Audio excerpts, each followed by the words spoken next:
And we are back. What up, Bilbo? Yes, we are back to another Friday night beer time, everybody. Welcome for coming. Thanks for hanging out. Get ready to crack open a beer if you haven't already, because this is our weekly tradition. It's time to crack open a beer and finish off the week with a nice cold one and start the weekend off proper, like, right?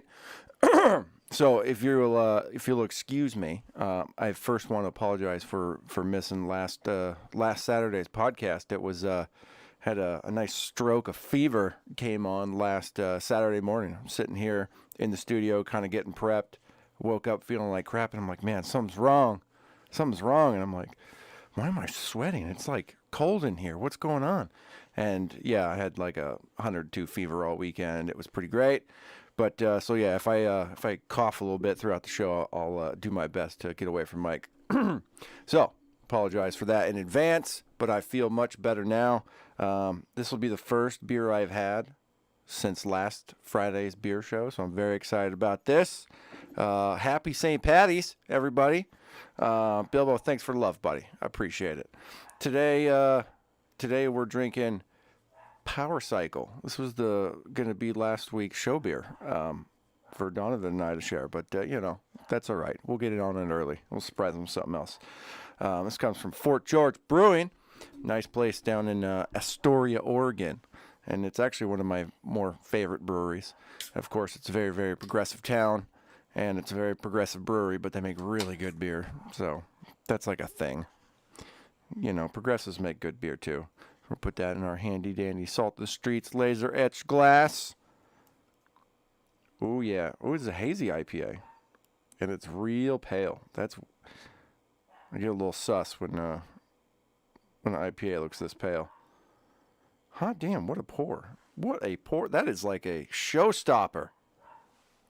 That is a showstopper. Yeah, real like corn yellow on that thing. That's weird. Yeah, Bilbo, these cans are super dope. They change them up all the time. They have great designs. Definitely not the best one I've seen. It's got cool, like, skates because, Power Cycle, I guess. Best one ever was, like, this cool triple cats thing that had it going on. It was, like, some saxophone jazz playing cats. I think we drank that one on the podcast one time. Donovan was highly impressed with the can.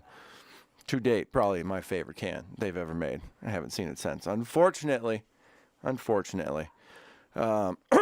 So today we're going to be talking about Ukraine mostly. It's kind of been the thing I've been paying closest attention to all week. I've been watching all that banking stuff that's going on, all the bank failures and all the bailouts and this, that, and the other thing. And I got to tell you, man, I had kind of planned on talking about some of that stuff, and without getting too in the weeds and talking about the policy of this, the policy of that, and I'm like, I don't really care, man. Like, it's all made up. It's all bullshit ones and zeros anyways. Hang on a second. We'll be right back. I gotta take this quick call. I'll be right back. Salt the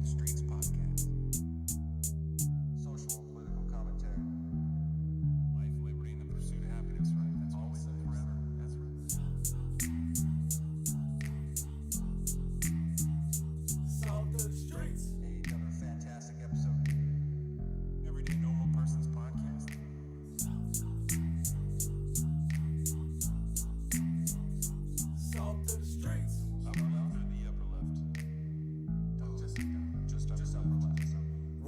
the salt of the streets, coming at you every week with this food for thought. Hope you ready to eat. With everything going on in this nation, we need some information, and that's why salt need to be stationed in your rotation. With real talking, real topics, real people, real problems. Think we need some help to solve them, and leave it up.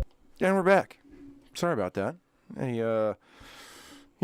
We got some interesting movement on with the flight attendant wife. Some interesting things going down. She knows I'm streaming right now, but then to call me anyways, I was like, well, we're gonna have to take this call. So anyways, enough of that. We're gonna talk about Ukraine because fuck the banking system. It's all a bunch of made up fiscal nonsense. It's all ones and zeros. They make up as much money as they want. So I'm just steering clear of all that nonsense today. And we're just gonna talk about impending doom and war overseas. But before we do that, cheers, everybody. Oh, that is not at all what I expected. That is about the lightest IPA I think I've had since I had an alcohol-free IPA. It's 5%. Hazy pale ale. It tastes like a light beer. This is weird. This is very strange. Okay, let's do it again just to make sure. Oh.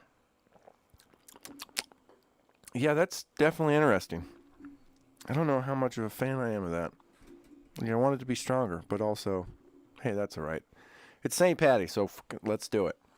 All right, first, story up. We're going to paint a picture today. We're going to paint a picture of how asinine this is getting over in Ukraine, and to kind of build off, to start the foundation of our conversation today, we're going to be talking about the latest nation essentially to have the pathway plowed on their way to NATO membership, which just so happens to be Finland.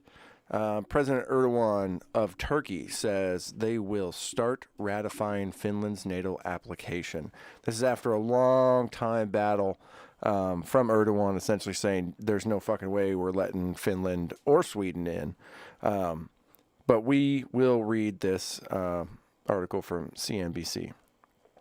Turkey's President Recep Tayyip Erdogan, I'm just going to call him President Erdogan, on Friday approved Finland's association to NATO after months of talks, but added that discussions with Sweden will continue. Quote, we have decided to initiate the ratification of Finland's association process to NATO in our parliament, Erdogan said in Ankara, according to Reuters translation, as he met his Finland counterpart, Sauli Niinisto. Erdogan added that he hoped that the Turkish parliament would endorse Finland's bid before the country's May 14 election. In May, Finland and Sweden sent applications to join the military alliance. They decided to put an end to their policies of neutrality and military non-alignment in the wake of the Russian invasion of Ukraine. But the process to join NATO has not been as smooth as some had expected, particularly with Ankara demanding more security reassurances from Sweden. Now, you'll note on this little nifty map here, the Finland has, it's about, if I recall, it's approximately 1,500 miles of border with Russia. So, NATO encroachment, if you will, perhaps. I don't know how you can argue that. I mean, Russia and Finland had a straight-up fucking war at one time, so, there's that. Which leaves, essentially, Ukraine as their only non-friendly bordering nation that isn't NATO. So that's fun. The encirclement is essentially complete. The East and the West will be complete after Turkey officially signs on. Because you got Azerbaijan, Georgia, down to the south of Russia. They're pretty much, into it. Crimea, obviously, is Russia at this point. Ukraine is about the only one that hasn't, that's caught in the middle. Belarus obviously sides with Russia. And then Estonia, Latvia, Lithuania, and Poland. I mean, all the borders are touching now. All the borders are touching now. There's no more room to color outside the lines. So, Hungary backing. Friday's announcement paves the way for Finland to become a member of NATO in the coming months. Hungary is the only other member that has yet to approve Helsinki's membership out of the 30 NATO nations, although the ruling party in Hungary said Friday it will back Finland at a March 27th vote. So in another 10 days, Hungary should be kind of taken care of. Friday's development leaves Stockholm a bit behind in the process. And Erdogan's got some issues with Sweden right now. It's almost kind of neither here nor there because, again, when we look at the map, Sweden would generally be the odd man out in the primary makeup of Europe. But they're not a border country, so at the end of the day, I don't think Russia's that concerned about Sweden. I mean, if shit really hit the fan, Sweden's going to side with the West anyways. But Finland's kind of the real stick in the eye on that one. That's a real big fuck you. And Hungary's not really going to push back. I think they're going to get what they want. In the end, now that Erdogan's kind of paved the way there. So not that NATO has encroached on Russia's border and helped kind of push this conflict, but it's pushed farther now at this point. If it was possible to push farther, we've officially pushed farther. So add that to the pile when we consider that Slovakia joins Poland in sending Soviet-era jets to Ukraine. Earlier this week, Poland had announced they were going to be sending a few fighter jets to Ukraine. So now we officially have NATO fighter jets being put into Ukraine, and now Slovakia has joined them. This comes from Financial Times. Slovakia has said it will join Poland in sending its Soviet-designed MiG-29 fighter jets to Ukraine, widening the West's military contributions aimed at bolstering the country's air defenses against a barrage of Russian missile attacks. Prime Minister Udard Higer said in a tweet on Friday that his country would send 13 MiG-29s to Ukraine following Warsaw's announcement that would be dispatching at least 4 of its own aircraft. The planes will be of use as additional aircraft and spare parts for Ukraine's existing MiG fleet, but they fall short of Kyiv's demand for Western fighter jets such as the U.S.-made F-16. Hey man, if you're getting MiGs, which you already know how to fly, because they're already in your military, why do you need F-16s? You just get more MiGs, it's fine. So we're already the West is sending fighter jets in now after the year-long kind of delay on saying, no, you don't need that. But that's what we're doing now. After the 1-year anniversary, everybody's looking to kind of continue to up the ante, I guess, as much as we possibly can. Before this week's announcements, both Warsaw and Bratislava had said that the delivery of MiG-29 jets could only be made as part of a coalition of Western countries and backed up by pledges from other NATO states to replace those jets with Western aircraft. Why do they all want F-16s, bro? Y'all got fighter jets. Come on. Maybe ours are better? I'm assuming. The West makes pretty dope-ass planes. We just don't talk about, like, that crazy F-35 program. Washington welcomed both Poland and Slovakia's announcements, but the White House said it had not changed its mind on whether to send F-16s. The Biden administration had urged that sending them would be too costly and that they would take too long to reach the battlefield. Interesting. That doesn't make sense at all, actually, because, we have a series of aircraft carriers, and I mean, you could do it if you wanted to, but I don't want it to happen, so let's not do that if we don't want to. Quote, it doesn't have any impact or effect on our own sovereign decision-making when it comes to F-16. John Kirby, a spokesman for the U.S. National Security Council, said Friday, Ukrainian forces know how to use the MiG-29s already, he said, and the U.S. expect they, quote, would be additive to the fighter aircraft capabilities that the Ukrainian Air Force has at their disposal. Spokesman for Ukraine's Air Force said MiG-29s would strengthen its capacity, but added that such a Soviet-designed aircraft was, quote, not an effective weapon against the weapons of terror. their antiquated missiles, radars, and radar on-board aircraft cannot be very effective. So you just want the new shit. That's what I'm hearing. You guys want the new shit because the old stuff is trash. But hey, it's Soviets, man. Come on, what do you want from us? So obviously we have a major escalation here as far as the weaponized aid, if you will, to Ukraine goes. So that's just add that to the tension. So now we've got another border country, the last border nation in NATO, signing into NATO effectively within probably the next, few weeks, or in the next few months it'll be official. And then we also have the West supplying new fighter jets to Ukraine. So Russia's really going to appreciate that.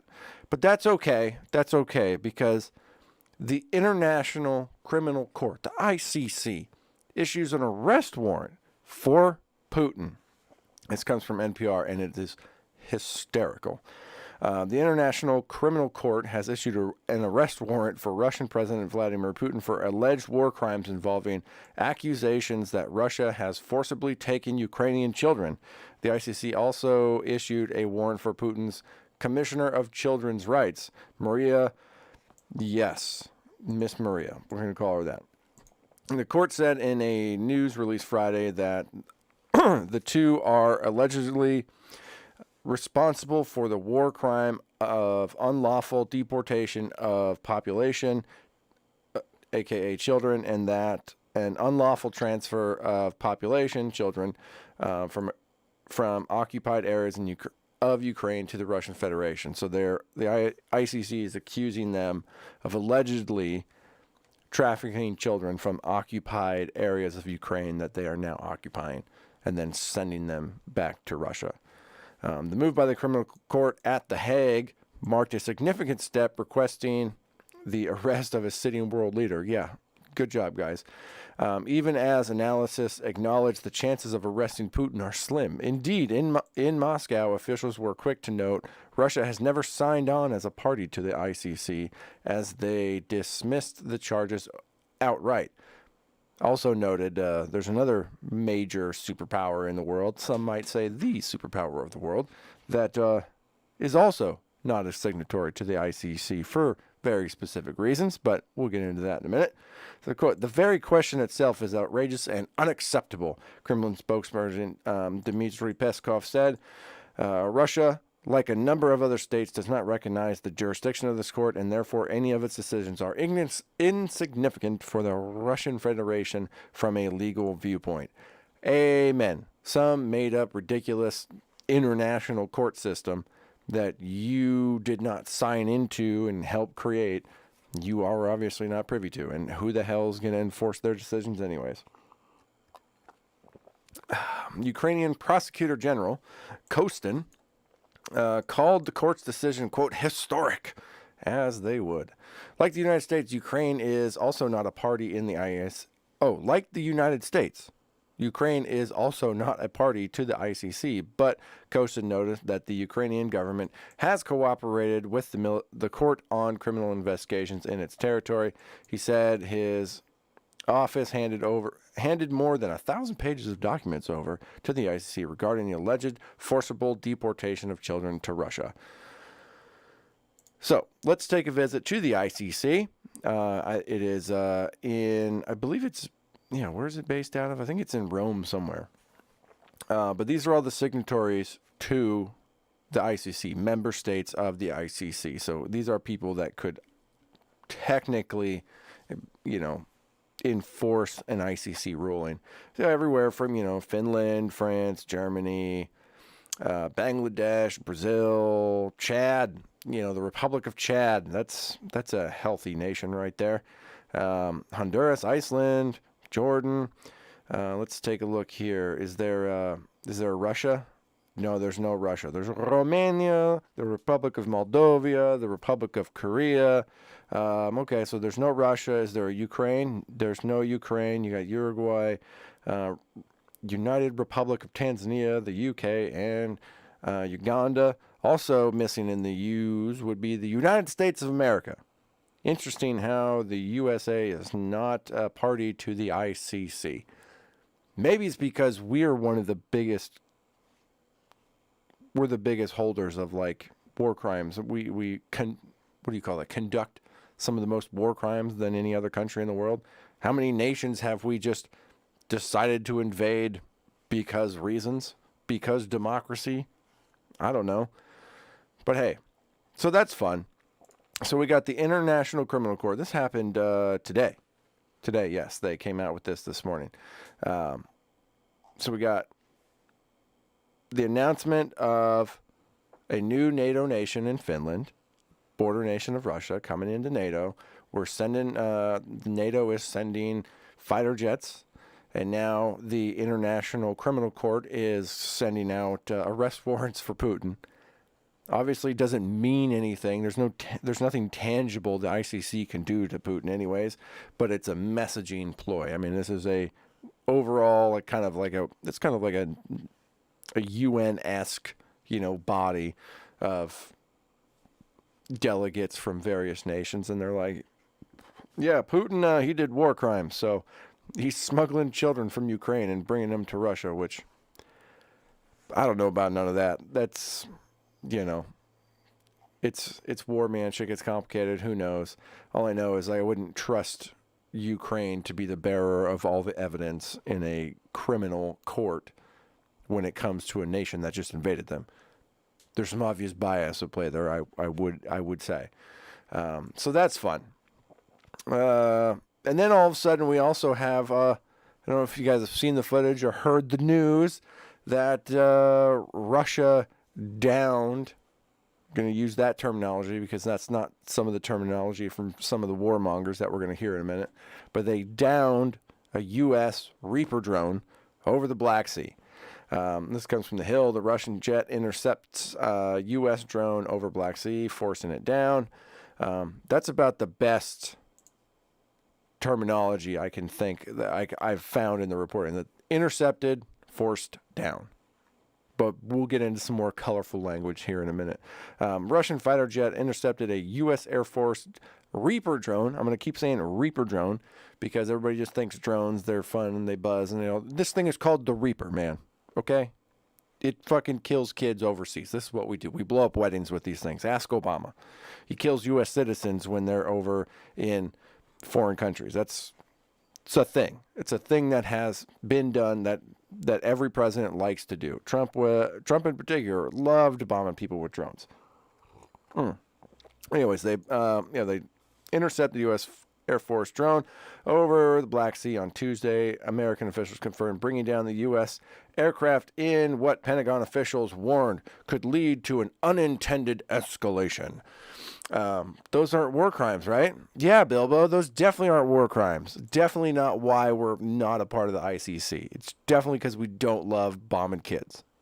That's not why we're in the ICC. Come on now. President Biden was briefed Tuesday morning on the incident. White House National Secretary spokesperson, good old John Kirby, told reporters also calling it unprofessional and unsafe. It's so fucking asinine.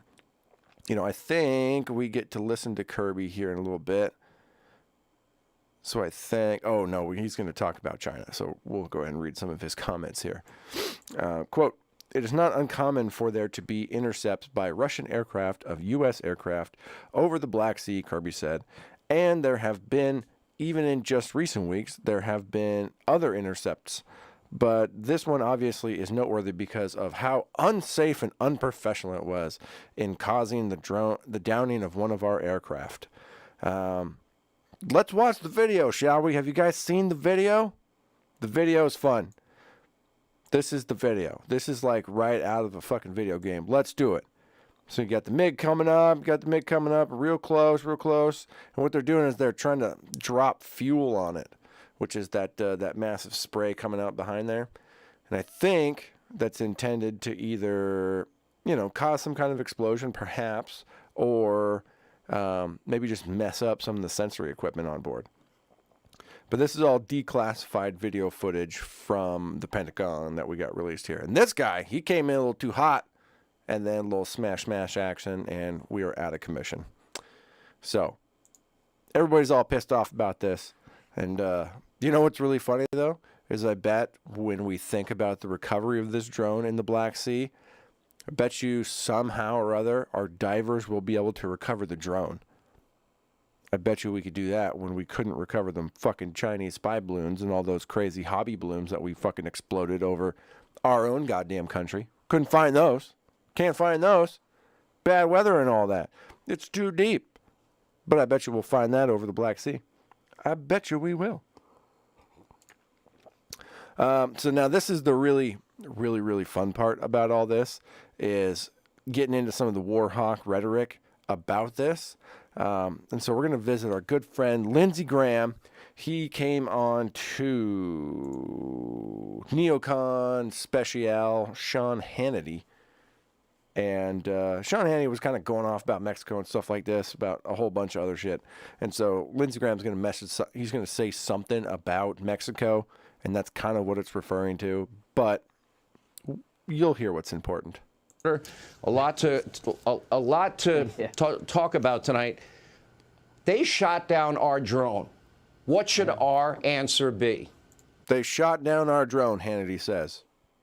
First of all them crazy-ass old Fox News dads and grandpas sitting there yelling at their TV now think that the Russians, like, shot missiles at our fucking drone, when in reality they kind of they just bumped into it and knocked it out of the sky, because that's what happens.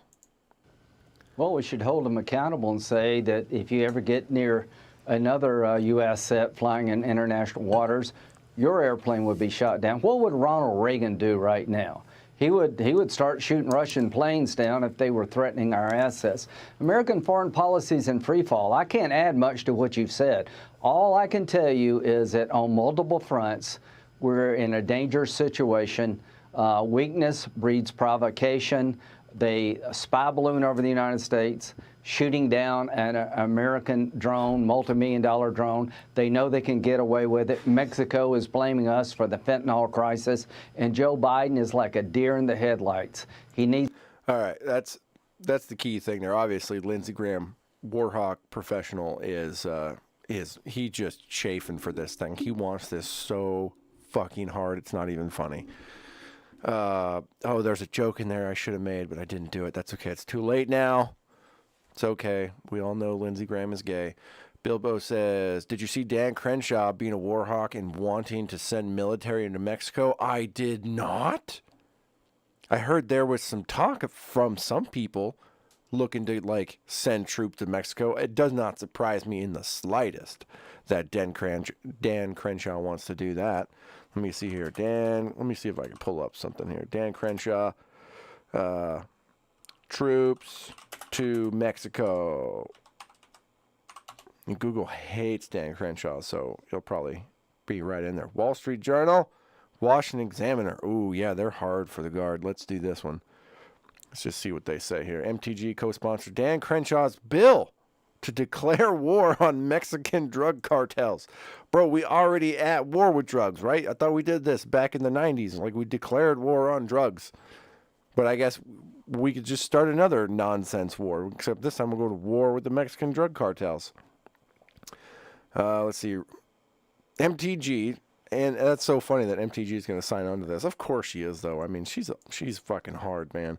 Took to Twitter to espouse Representative Dan Crenshaw's bill that would declare war on Mexican drug cartels. If passed, the legislation would follow through with several congressional Republican threats to authorize use of U.S. military against cartels south of the border. The calls for military action reach a fever pitch following the kidnapping of 4 American tourists recently.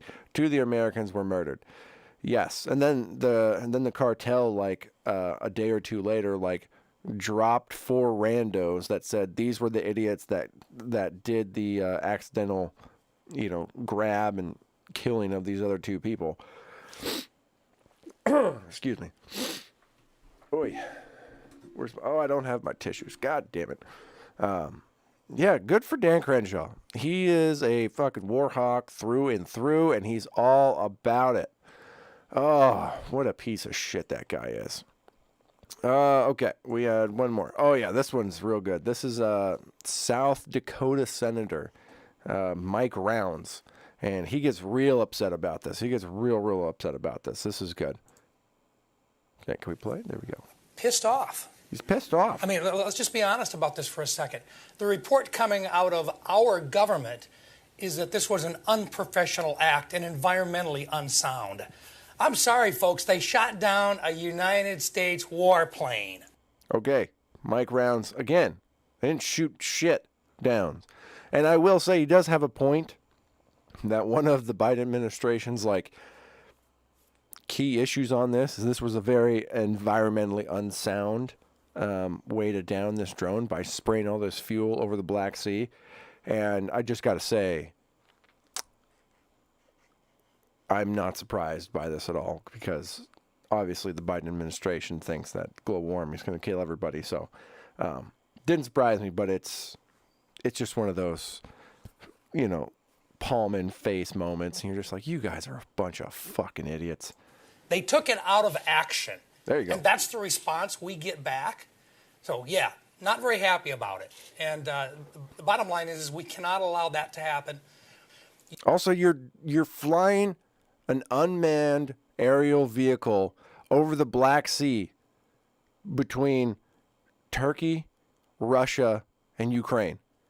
What kind of business do you have flying in there? You want to call it international airspace, whatever the fuck you want to call it, man. It's a military fucking asset flying right. How do you think we feel when the Russians fly fucking bombers off the coast of Alaska? We get real upset about that. And we go up there, we intercept, we fucking tell them to get the fuck out, and they eventually push back. Like, why do you think Russia's pissed off the United States is flying drones over the Black Sea after we were single-handedly responsible for helping Ukraine destroy their flagship in the Black Sea? Come on, bud. Act like you're not pissing them off. You can be as pissed off as you want with the administration's response to this, but for God's sakes, bud, if you're playing around in somebody's fucking war zone, you're going to get hit sometimes. Don't act like you're not asking for this, people. So that's that. That's the stupid Russian drone thing. If anything, I think the coolest thing about this is just the cool footage we got released.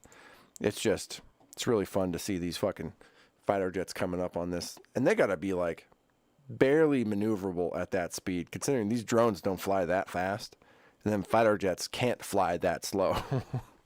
So it's kind of a miracle they just didn't crash the whole thing and kill their own people, actually. That's what the real surprise is here. So let's sum up again. U.S. drone knocked out of the sky by the Russians over the Black Sea. ICC dropping arrest warrants for Putin. Poland and Slovakia sending fighter jets. NATO sending fighter jets to a non-NATO member to fight somebody else's war. And Finland becoming a NATO nation. And to add to the pile, one more thing. President Xi of China is going to be meeting with Putin next week. And the White House, they've offered a 12-point, not necessarily a peace plan, but a ceasefire. A 12-point plan to end the political war and a ceasefire on top of that. But the White House rejects the ceasefire in Ukraine. Surprise, surprise.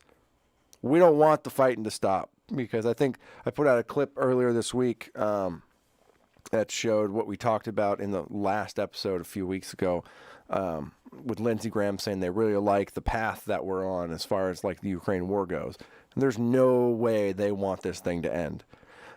This comes from The Hill. The Biden administration is raising alarm that Chinese President Xi Jinping is likely to call for a ceasefire between Russia and Ukraine, warning that support for such a move would play to the favor of Russian President Vladimir Putin. So we can't have a ceasefire because Putin wins that way. White House National Secretary spokesperson, good old John Kirby, once again, said Friday that an unconditional ceasefire halting Russia's offensive in Ukraine would legitimize Moscow's hold on an estimated 17% of Ukraine territory that was taken by force. He says, quote, ceasefire now is, actually, we're not going to get into all that whole deal, because we're going to let him speak for himself here in a minute. So he's really upset about the 12-point peace plan. So I pulled up the fucking 12-point peace plan just so we can run through it real quick. It's very verbose, so we'll just kind of hit on the broad strokes because a lot of it's real. And it's all translated, obviously, from Chinese of some sort. So, and this came out February 24th. So we're looking at about a month ago. So respecting the sovereignty of all countries, they're essentially talking about, everybody needs to have their own sovereignty, and so this is not good. Number 2, abandoning the Cold War mentality. The security of a country should not be pursued at the expense of others. The security of a region should not be achieved by strengthening or expanding military blocs. The legitimate security interests and concerns of all countries must be taken seriously and addressed properly. Blah, blah, blah, blah, blah, blah, blah. Number 3, ceasing hostilities. Conflict and war benefit no one. All parties must stay rational and exercise restraint, avoid fanning the flames and aggravating tensions, and prevent the crisis from deteriorating further or even spiraling out of control. All parties should support Russia and Ukraine in working in the same direction and resuming direct dialogue as quickly as possible. Seems fair. Nobody wants this war, right? Everybody should stop fighting, and we should encourage peace talks. Number 4, resuming peace talks, dialogue, and negotiation. The only viable solution to the Ukraine crisis.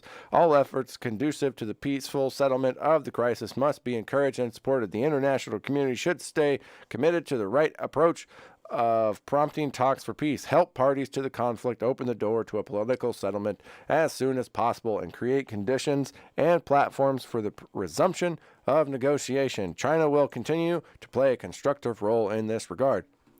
Based China. We're going to say that for today because that seems legit. Everybody just stop fighting and start talking. We all want everybody to start talking. This benefits nobody. Number 5, resolving the humanitarian crisis.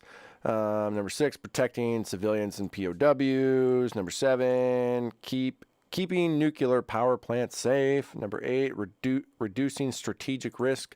Nuclear weapons must not be used in nuclear wars, must not be fought. The threat of use or use of nuclear weapons should be opposed. Nuclear proliferation must be prevented and nuclear crisis avoided.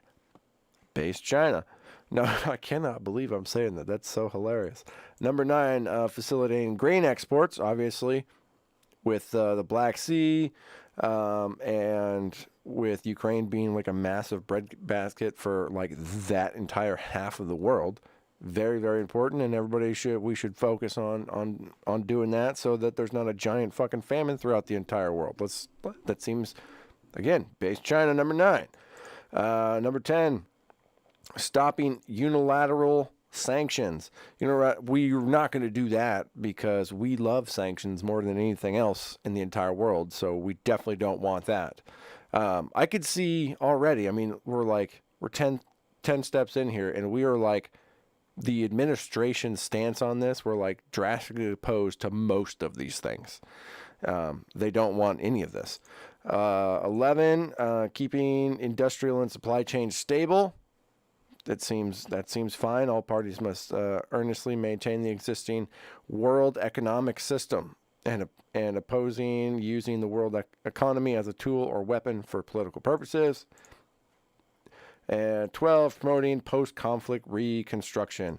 You can't do that because BlackRock has kind of already got the deal to reconstruct most of Ukraine. So that's a 12-point plan that is expected to be put up.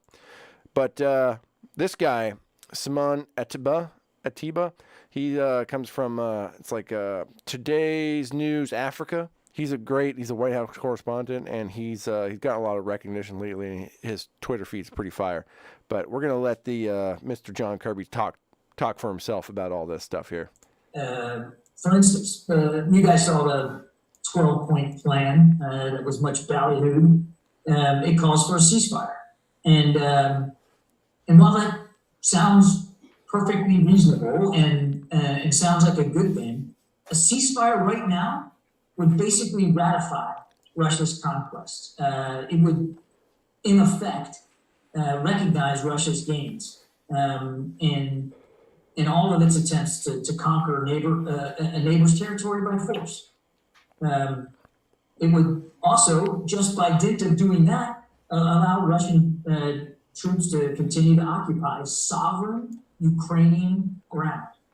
So a ceasefire right now, in our view, would constitute another continued violation of the UN Charter. The charter. Russia would basically be free to use that ceasefire to further entrench its positions in Ukraine, to rebuild their forces, refit them, reman them, retrain them, so that they can then restart attacks at a time of their choosing. And frankly, that's just not a step that we believe towards a just and durable peace. If a peace is going to be enduring, if it's going to be a just peace, if it's going to be sustainable, it can't be one-sided, and it has to absolutely include and be informed by Ukrainian perspectives and Ukrainian decision. Okay, so he's definitely opposed to the ceasefire because he doesn't like the terms of that. He doesn't like the possibility of Ukraine, the sovereign, the sacred sovereign Ukrainian borders, which he obviously has no historical background on because they shift more than Madonna's face does. And they have for hundreds of years at this point. And for him to even pretend like he has any actual based understanding of what the fuck he's talking about is insane. This is nothing but a power play.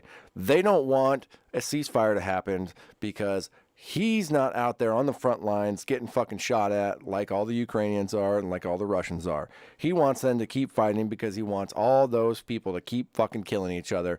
And eventually he'll have more reason to extort more money, more power over Ukraine, whatever it is. It's fucking asinine.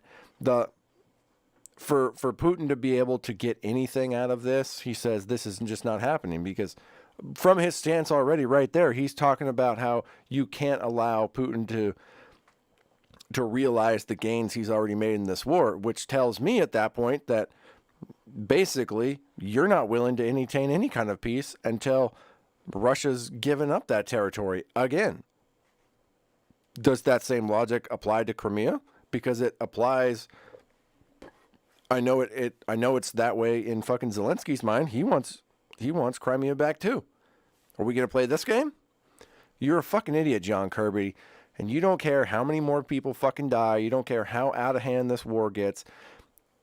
You probably don't care if U.S. boots get on the ground and American soldiers start dying either, because you're a giant piece of shit, and all you want is you want the blood to flow, because then the money will flow, and your American empire, military industrial complex will continue to just throw its dick energy around, and you'll be exactly where you want to be.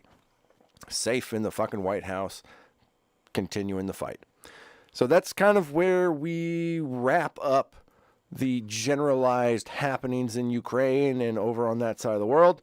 Next week will be interesting. I'm sure there will be some big talk out of the meeting between President Xi and President Putin. We'll see what happens. I'm sure they will probably put up their little 12-point plan, and then the United States can sit there and they can explain why they are not willing to even entertain a ceasefire at this point. So that'll be fun to watch. Before we get out of here, I got one more little more fun type of thing to pull up. This has been one of my favorite stories all week, so I'm just going to let this play for a minute. It just shows the complete and utter ineptitude of government, and this particular one is the government of Newark, the city of Newark in northern New Jersey, which I have lived very close to Newark for multiple years, and this story totally makes sense to me. So enjoy this on our way out. And oh my God, I cannot believe I had a whole thing planned. You know what? We're going to do this before we do any of this. I didn't do today's sponsor thing. I got all wrapped up. Today's beer show, it does have another sponsor. So it's sponsored once again by the SOS Book Club, which is Donovan's, his sideshow. This is my sideshow. That's his sideshow. Put out the videos once a month over on the YouTube channel, which you are currently watching right now. But I have a very special preview for you of this month's last, the latest and greatest video from the book club. Right now, you guys are currently ensconced in the epic tome of 1984, and working our way through that one. Donovan is dropping posts over on his Twitter, which you can find at Salt of the Street on Twitter. He's also at alpaca_Donovan on Instagram. I'm at Big Bird Offie on all the other things. We, of course, are at Salt of the Street on all the other things, including our Patreon, patreon.com/Salt of the Streets, where we put out our monthly newsletters and all sorts of other good jazz. So, yes, I have prepared a lovely preview of this past month's video. So if you haven't checked it out, you're going to get a little snippet of that right now. And then we'll get back. We'll close out the show with that great Newark video. We'll see you in a few.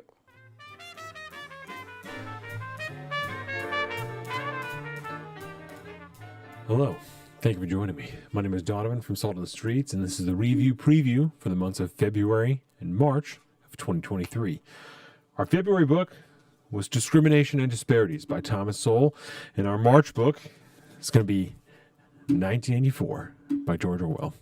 I'm going to be honest, mistakes were made this month. There were some grave mistakes made that I didn't realize until about halfway through. Our March book is 1984 by George Orwell. Yes. Okay, why are we doing this? Because it's a fucking classic, of course, right?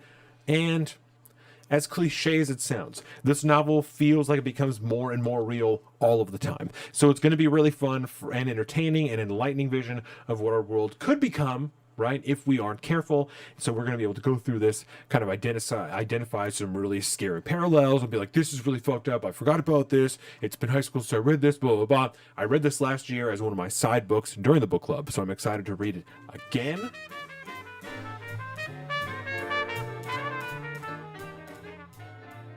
I can't believe I totally forgot to do that. I worked so hard on it this afternoon, cutting this thing together, and I totally fucking spaced on it at the start of the show. So anyways, once again, sponsored by the SOS Book Club.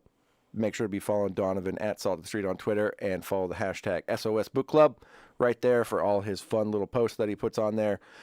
Usually does it about once a day or so. And yeah, some good thought-provoking stuff that he's pulling from the current book he's reading. No preview on next month's book because that video will drop at the end of this month. After we're done with 1984, we'll sit down and he will review 1984 in its entirety, and then he will be doing a little preview segment of the next month's book. So be sure to check that stuff out if you're at all interested. You can join us there. You can follow along on audiobooks, anything like that. If you have any problems getting any of these books, you can reach out to either of us and we can help make that a reality for you. So now, without any further ado, we'll finish out with this lovely Newark video. What started off as a seemingly well-intentioned partnership has turned into a giant embarrassment for the city of Newark. Earlier this year, Mayor Ras Baraka invited what he thought was the Hindu nation of Kailasa to Newark City Hall for a cultural trade agreement. But it turns out Kailasa is no nation at all. It's a fake. Very embarrassing for the city. I truly don't even have words for it. I'm really sorry for the city that they got duped in that way. So if you didn't catch that, the city of Newark, New Jersey, signed a cultural trade agreement with a fake-ass country that doesn't exist.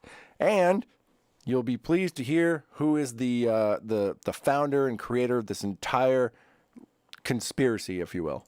Though it has a detailed website, Kailasa has no real government. It's the brainchild of Swami Nityananda, a notorious scam artist and fugitive from India who has been on the run from rape charges since 2019. Whose job was it to do a simple Google search, right? As you said, like, no one in City Hall, not one person did a Google search. So maybe we need a transformation of City Hall because not one person said, let me go on Google and figure out this was a fake city. Well, and if you've ever had any dealings with the city of Newark, this would not surprise anybody.